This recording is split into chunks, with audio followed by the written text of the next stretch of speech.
basing on my story and the stories around Africa, is that most of the young people are going through a lot of mental health issues, depressions around lack of employment, substance abuse, and family separations, gender-based violence, sexual abuses, teenage pregnancies. You can name it. I have named about 50% of what I went through. And now the orphaned children, HIV positive young people, and lack of employment, and all these in a population that doesn't know who to speak to, how to create themselves, how to map their lives, how to discover for themselves what could be meaningful for their lives. And that is how I come into the space. That is how I show up for them.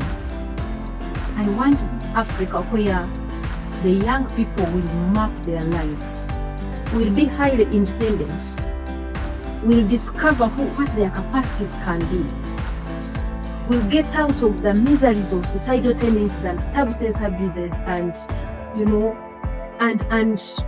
the past that they have gone through. For example, I have an organization that takes care of street children, the young girls below the age of 19 years. I want to tell you there's an immersive, amazing experience that these girls have. Some of them are staying out.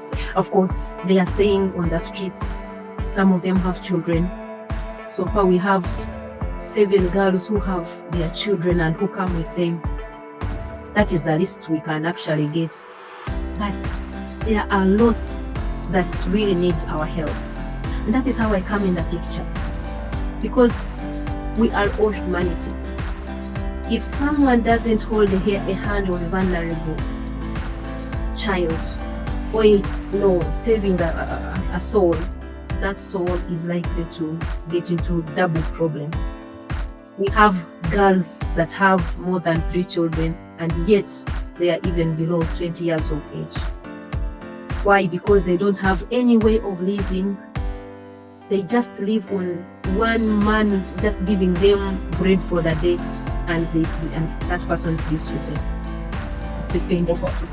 Wow. So what does your organization do? So